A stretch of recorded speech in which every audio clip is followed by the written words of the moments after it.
Welcome back to the Daily Drum on WHUR and Sirius XM, Channel 141. I'm Harold Fisher. Tomorrow, Howard University holds the 15th Annual International Conference on Stigma. The conference focuses on ending negative beliefs and unfounded perceptions about various medical conditions and situations: HIV, mental health, sickle cell, epilepsy, substance abuse, and other health issues. Well, tonight, for this Medical Monday conversation, we take a look at the issues, how far the medical community, and more broadly, how far society has come. My guests are Dr. Sohail Rana, Director of the International Conference on Stigma and Professor in the Department of Pediatrics and Child Health at Howard University. Also joining the conversation, Marvin Anderson, artist, activist, who is living with HIV. Thank you so much for joining the conversation. I really appreciate it. Thank you so much, Harold, for having us here. This is really, you are a blessing, and this is a great opportunity for us to let people know of this very important conference where we learn how to be more human, how to Mm. have only one identity, and that's humanity, as versus this is a sickler, this is a person with HIV, this is a gay person with this behavior, this is a person with diabetes, this is no, we don't need those identities. I think in healthcare, most importantly, we need the identity of human beings, that Mm. everybody is a human first, and their illness is a very small part of them. So let me ask you, because as I just mentioned, this is the 15th annual event, and you, Dr. Rana, have been really at the forefront of this for quite some time. You've been doing this a really, really long time. What do you believe has changed since the very first conference? Yeah. Well, Marvin, let me just tell you something that I started taking care of people with HIV and sickle cell disease very long ago. And I have no shame in saying that I've taken care of people with sickle cell disease for almost 50 years, and with HIV for almost 40 years. And these were very small babies born to mothers who had HIV infection for a variety of reasons and how they got it. And I have taken care of those children. Some of them are now 40 years of age, or 42 years of age, or 45 years of age. So, one thing that became very clear to me very soon, that as these people grew, we found medications to treat HIV, but we could not get rid of stigma. So after all these years, now anybody who has HIV, anybody who has sickle cell disease, they have very effective treatments that can make their life normal, improve their quality of life, lift them, let them live near normal life or normal life. However, the stigma of those illnesses has changed very little or not at all. Even though our knowledge has improved, we and our medications have improved, but the human beings who deal with people with these stigmatized illnesses, they haven't changed much. Mm. So, Marvin, let me ask you that first of all. I see you've got a little salt and pepper here. So how old are you? I'm actually 51. So you're 51. So you are old enough to remember when Arthur Ashe died of HIV. Yes, You're old enough to remember when Magic Johnson's career ended, his basketball career ended because of HIV. You're old enough to remember, even though you've only been living with HIV for what, 10 years, right? A decade. that's But correct. you're old enough to remember when then President Ronald Reagan during the 1980s could not say the the word AIDS, and that HIV AIDS was a death sentence. So do you believe that now, when it is not a death sentence, when we've had so much medical progress, scientific progress, that that the stigma is still as intense as it was 30 or even 40 years ago? Harold, that's a loaded question that I will attempt to respond to. First of all that I don't know, I've done a lot of study and research on the history and the pathology of HIV in our country and in the world. And one of the things that I've come to recognize is yes, stigma does exist. Um, Absolutely not. But what I find is during those times that you just spoke about, Harold, that's when HIV was, in fact, an epidemic. I specifically today don't feel like HIV is the epidemic. I feel the new epidemic is stigma because stigma lends itself to the continuum of the HIV epidemic. And that is what makes it continue to thrive and to be robust in communities, specifically that look like me, um, disproportionately. And so I would stigma is very much still alive and well today as it ever was. Hmm. Um, and the reason I bring up specifically, for example, Magic Johnson, because we do know that there was when his basketball career ended because there was so much fear and stigma attached to that, and that other players didn't want to shake his hand, et cetera, et cetera. But now Magic Johnson is, among other things, the partial owner of the Washington Commanders. And as we've seen him during press conferences and public events, you don't see that same kind of rejection of him. So, is it possible, Dr. Rana, to argue that there have been some changes, even if you anecdotally talk about that one example? I think that's an excellent question. I think the biggest test for that, Harold, is do people with HIV feel comfortable disclosing their diagnosis to somebody? And, you know, having taken care of so many children who grew up, most of them feel very uncomfortable or they don't disclose their diagnosis to anybody. Or, Hmm. or people find out, and but that they still don't want to talk about it. There may be two people living with HIV in the same household, but they don't want to discuss it.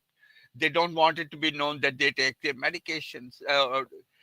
People. I remember one young lady telling me, Dr. Anna, you were fussing me for to take my medication regularly, and I remembered that, and I was with my girls, my friends, and we were in a movie theater and remembered your words that you got to take your medication. And I got up to go to the bathroom to take the medication, and all these girls got up with me. And I said, oh, what the hell? And I got into a stall and I opened the bottle and started taking the medication, but I was peeping, is somebody looking what I'm doing? So that's the reality of life of people with sickle cell disease, Mm. people with HIV, and people with other stigmatized illnesses. Things like epilepsy, mental illness, addictions. It goes on and on. Even people with diabetes, they are made to feel smaller than smaller than others, like they did it to themselves. So Mm. there's a burden of guilt. There's a burden of, I'm not really all that safe. It's okay for other people to look down on me because of this or because of that. I was born to an addict mother, but that's not acceptable. When people feel small, they become irresponsible.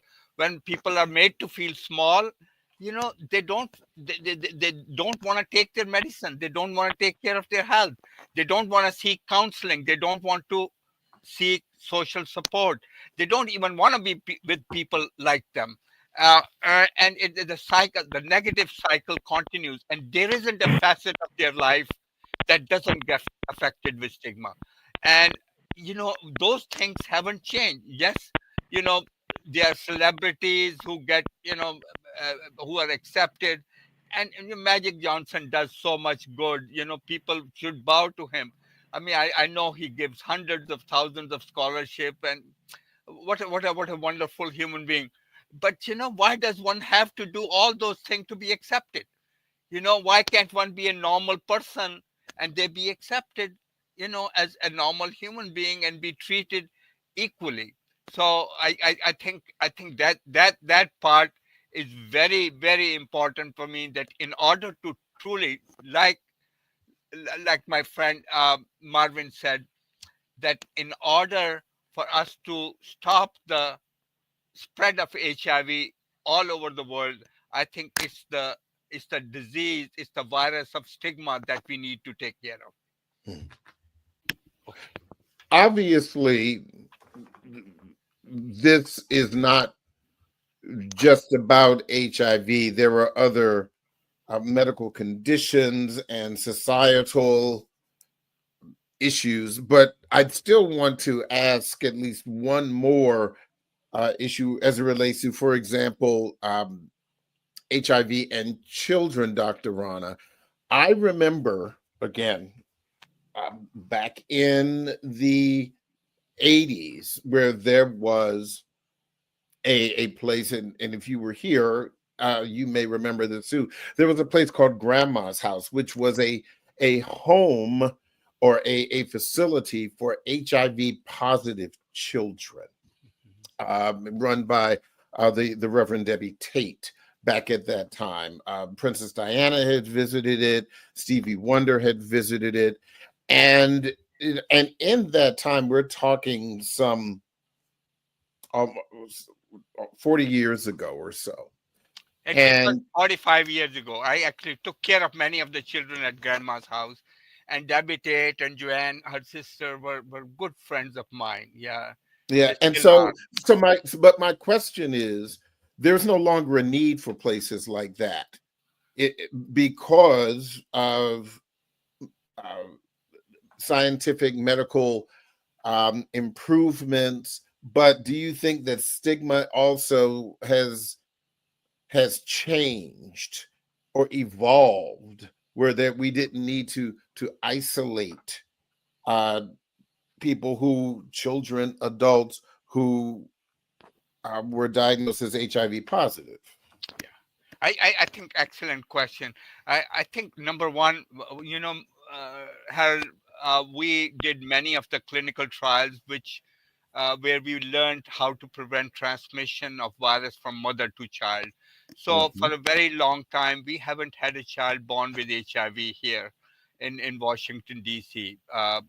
That I know of, and very few children were born with HIV in state of Maryland. The few people we find they are coming from outside the country, uh, who may have been infected over, by their mother in other countries, having given birth without protection. So that part has changed. So there are no babies being born. The last child I'm taking care of who got HIV from mother is now 17 years of age. So there are some other colleagues who are taking care of younger kid, maybe 6 years, 7 years, but no other. Second thing is that research and medications have made a big difference. That now we can say that mothers who take medications to bring their viral load to zero or undetectable, they would not transmit HIV to the babies.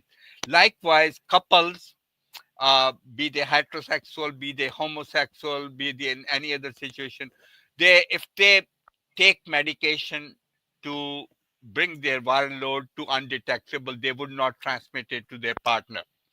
Hold I that point, Dr. Rana, because I do, as I mentioned, I have to take a break, but we will continue this conversation about stigma.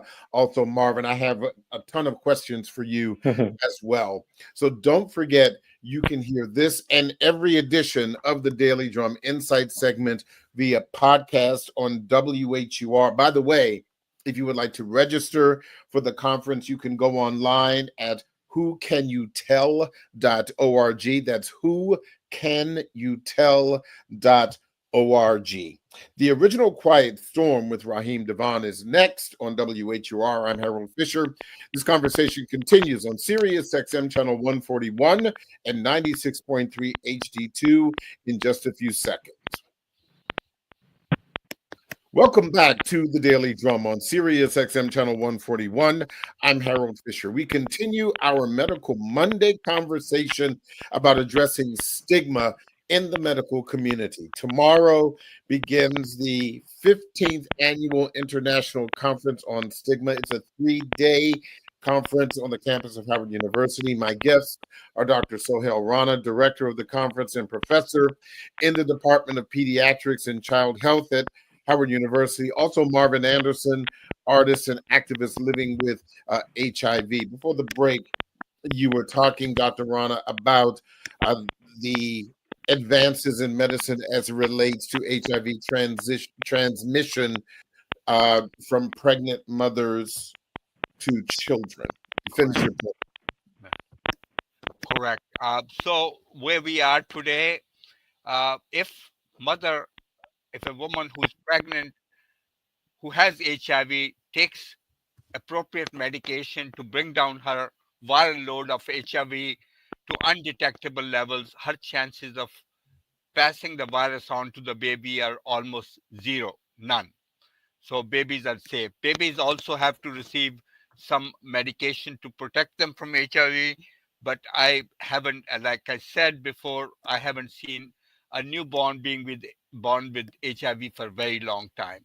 I think same thing is true for couples and partners. The chances of passing HIV from one adult to another is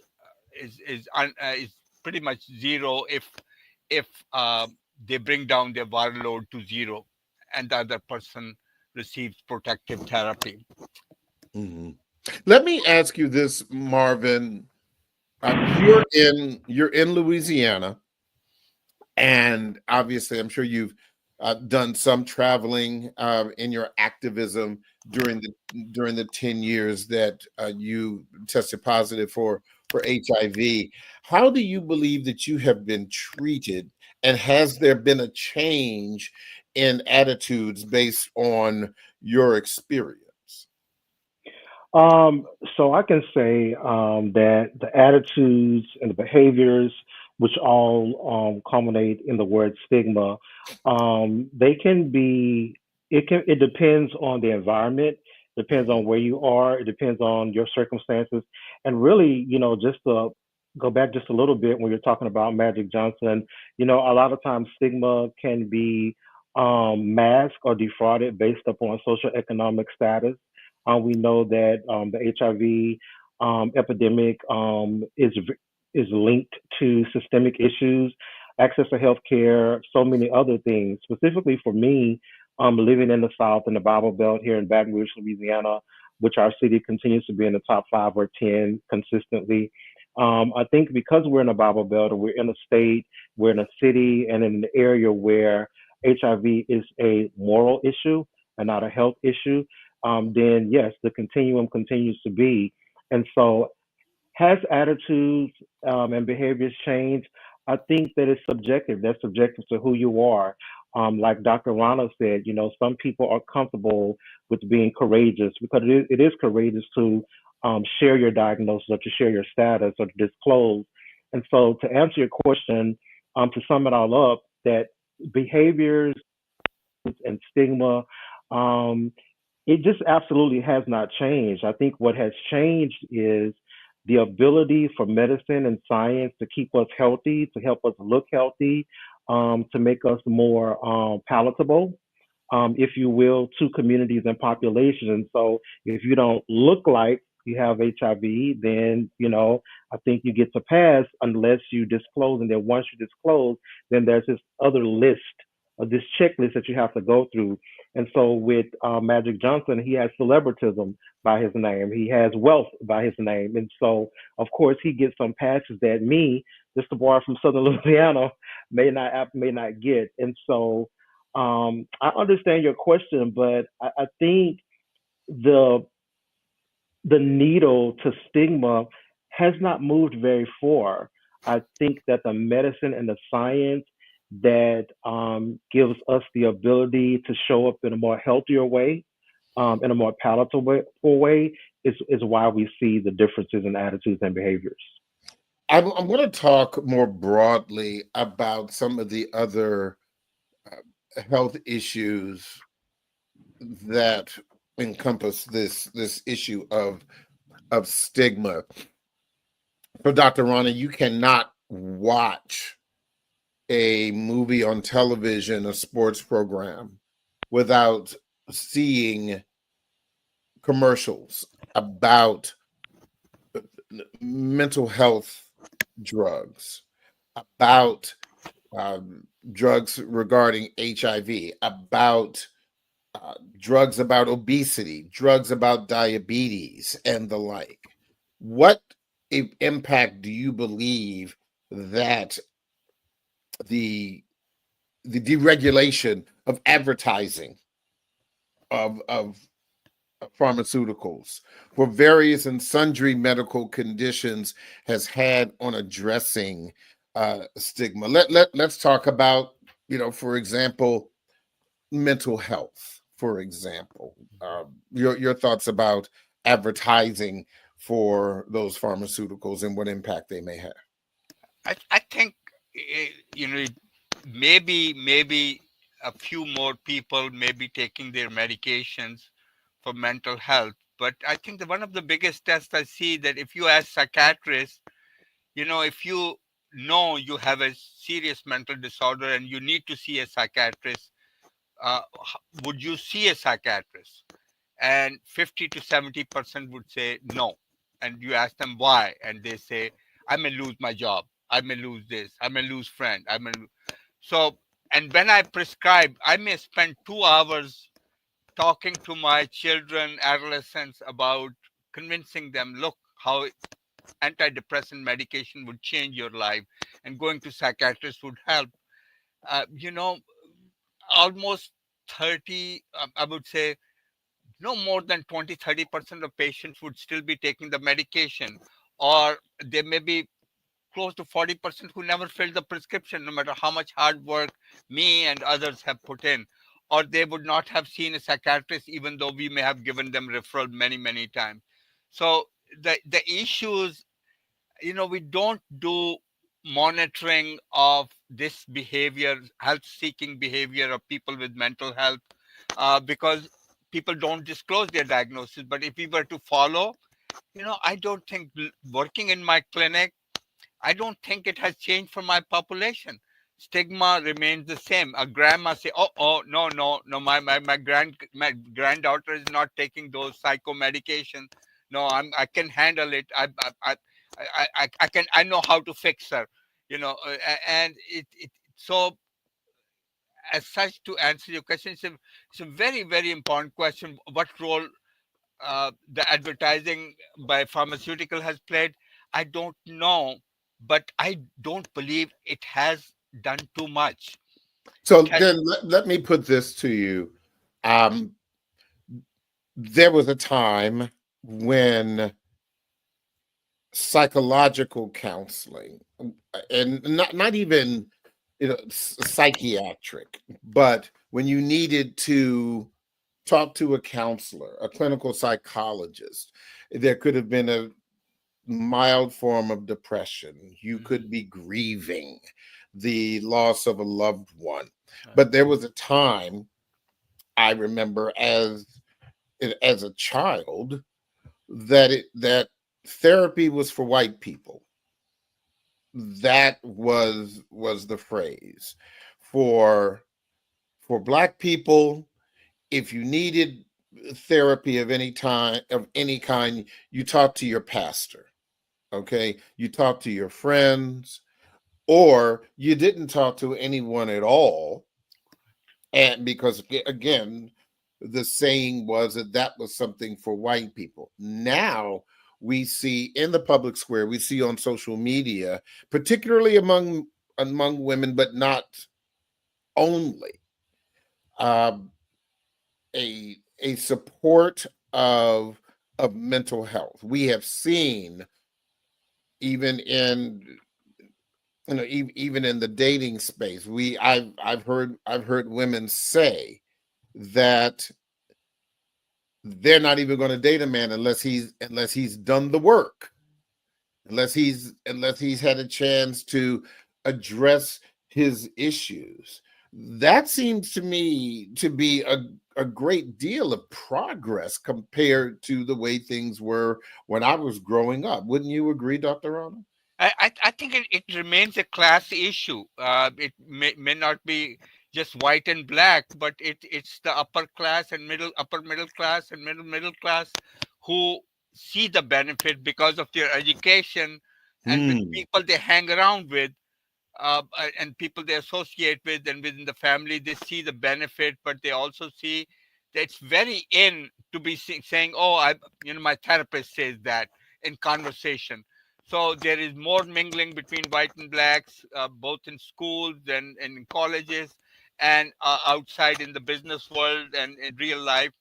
So they see it's in to talk about your therapist, but talking about, oh, I am on this medication, or these are the drugs I have tried and they didn't work. That, I mean, I don't see, because I take care of much more marginalized poor population, and Hmm. it is a very hard sell. Now, where it is acceptable is in school systems when there are good counselors who are providing therapy in the school system. Awesome. When they've been forced by law to seek mental health help, yes, then they do it. But on their own, by choice or by prescription, getting them to take their medication, getting them to go to psychiatrists. And third thing is the availability of good mental health services, um, which are affordable within our community. It's dismal. It's very, very poor. Finding a good therapist, finding a child psychiatrist, adult psychiatrist, who would continue to provide comprehensive mental health to an average Joe is, it's just not there. It hurts me. So many a time I'm playing a child psychiatrist, telling them, look, my knowledge of mental health goes only so far. I can prescribe 3 medications, but if these medications don't work, you got to see a psychiatrist. So, in brief, I would say for addictions, for drug use disorders, for mental health, acceptability is not there, because grandmas still rule. To them, it's not in African American community. Hmm. They are the locus of control in most households. Yeah. So, Marvin, your thoughts about the stigmas of mental health and therapy in the work that you've done. More accepted, less accepted, not discussed. Your thoughts.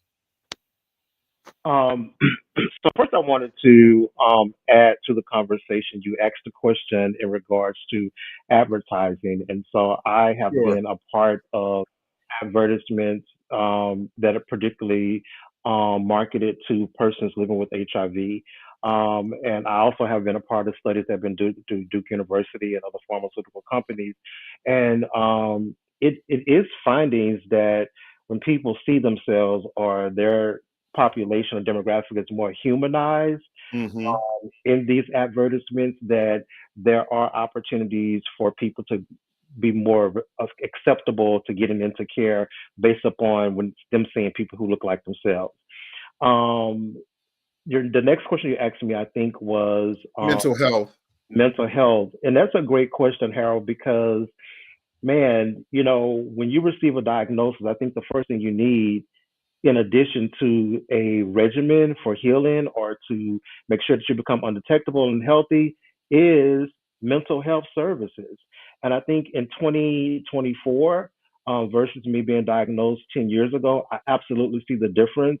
And I see the attention that folks are recognizing that, hey, you have a person whose life simply totally changes with one statement: you're HIV positive. And so, to answer your question, um, specifically in medical settings, in medical settings, I think people like Dr. Rana and others, he's absolutely right. I lean heavily upon my infectious disease doctor because I see him more often. He keeps me healthy, and so I absolutely have that patient, Dr. Rana, that will come to you before I go to that specialist. And so, and it's very important that you have doctors and a medical team and professional healthcare team that recognizes the fact that yes, mental health is an intersectional part of life, but more specifically, how more than you know, it's more intersectional with an HIV diagnosis. You get an HIV diagnosis, life changes, your internalized stigma. Before you get to what everybody else thinks about you, you got to deal with the internalized stigma. How do I feel about myself? And so, at 51, I mean, 3 or 4 years ago, just getting into consistent therapy and consistent self care, it has been a major contributor to my mobility and forward movement in life. And so my answer would be yes, that I think now versus when I was diagnosed 10 years ago, absolutely. I think we've seen some forward movement and a decline in stigma as it relates to not only mental health, but also mental health as it relates and intersects with HIV. Which, Mm. Marvin, you are not just an activist, but you are also an artist within the creative community. How do you believe that stigma of any form, whether it be HIV, mental health, or sickle cell, even, or childhood diseases, any of these challenges, how do you think the creative community has helped or hurt in addressing stigma? oh man, it's Nick. Okay.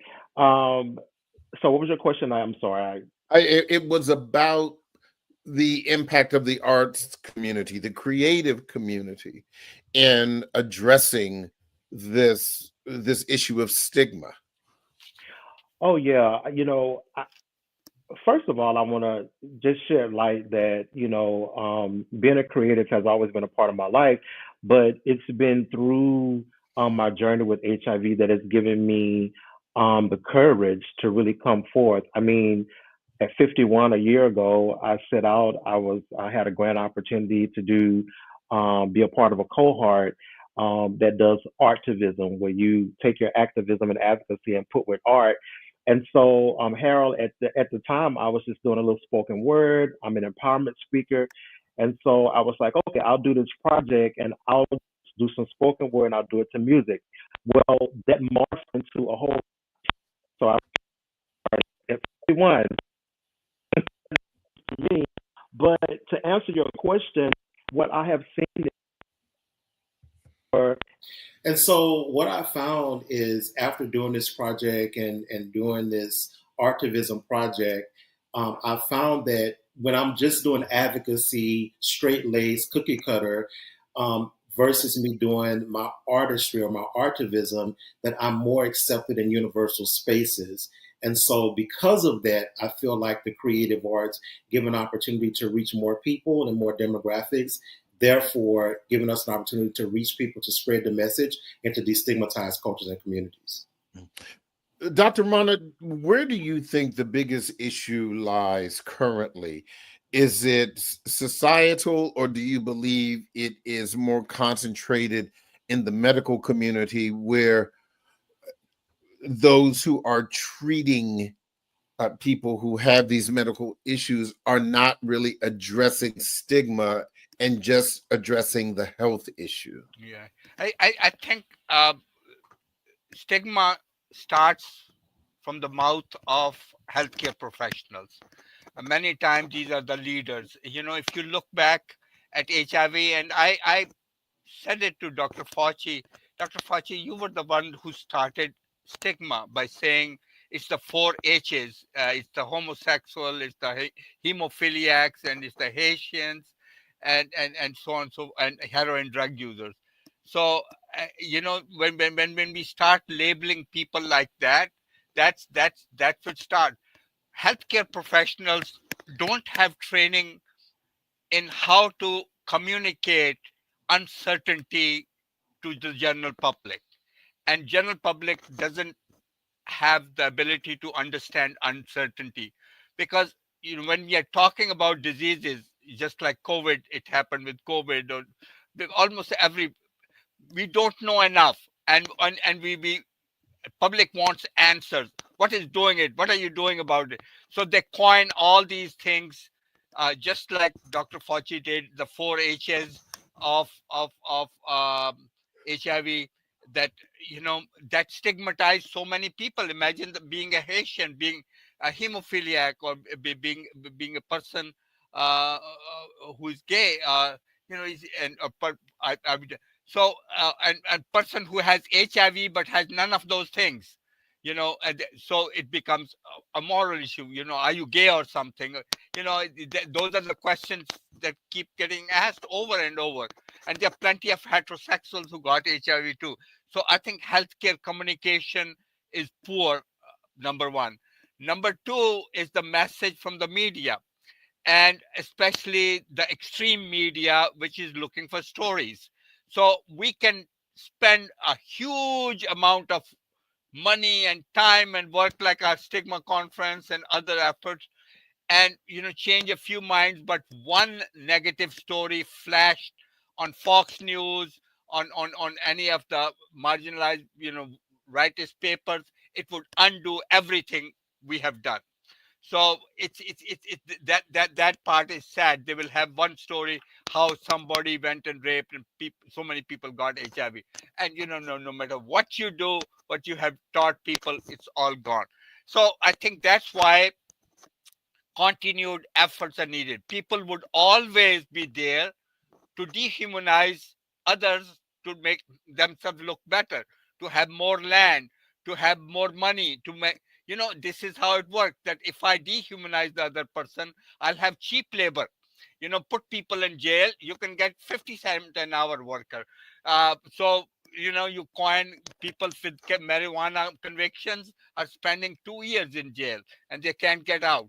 So it's dehumanization is and criminalization of behavior which is not my behavior, it is somebody else's behavior. I think that's a huge problem. So what is needed is not just cultural competence. We need to take it a step further. And one of the biggest, we don't accept people who are different. You hear our new president elect, they don't accept anybody who is slightly outside them, not white enough, not tall enough, not able enough, not rich enough, is nothing. So you hear it from megaphones. So and you look what has been happening in Palestine, but the same thing happened to Native Americans, and same thing happened to African Americans. The dehumanization preceded genocides of all forms, and the genocide is going on in Gaza. Right? They borrowed the blueprint from US. They are doing exactly that. Palestinians are grasshoppers. They are nothing. They're worse than animals. And so it is perfectly okay. CNN says and Fox says perfectly okay. Oh, 80 people, militants, were saying prayers and we threw a bomb and they are all killed. So, it's a small line, and they don't mean nothing, while one person of, who's So white.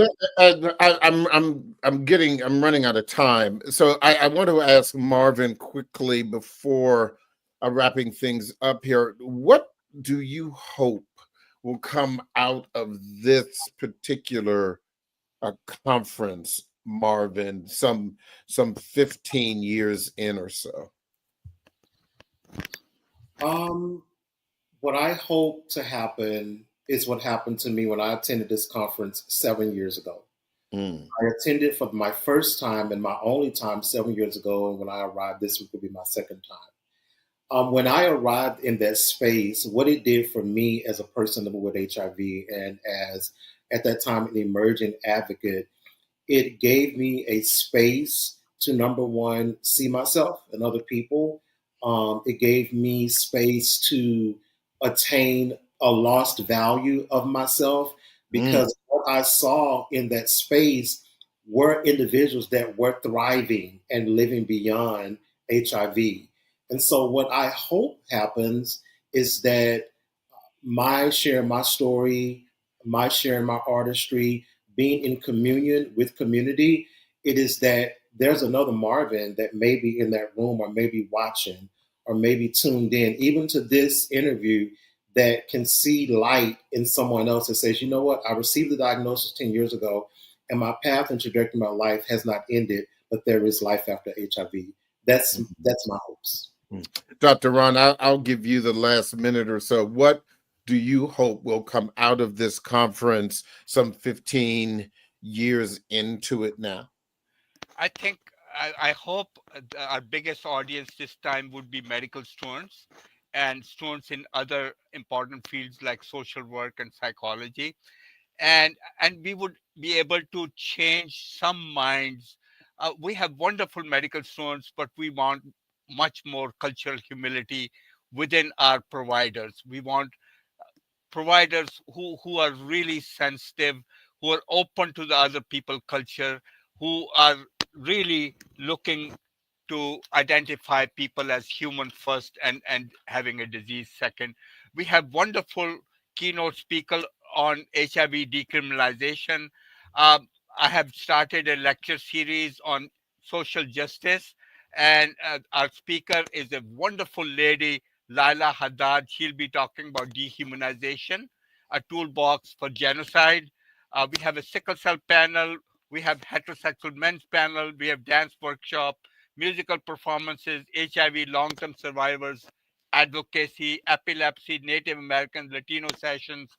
We have two faith-based panels talking about how faith-based organizations can change people's mind, especially in the South, and decrease stigma and improve the mental health of people. And we have several sessions on mental health stigma. So we have a loaded, wonderful, I was looking at the program and I have to salute my team, Patricia Houston, Joanne, Sahir, and other wonderful, wonderful people. God brought me here that, look, you have a job here. God brought me here. I didn't know God wanted me to take care of HIV people and sickle cell people. God brought me here. And then a few years later, God told me, look, you have to be the voice for people who have no voice. So that's what I've been trying to do.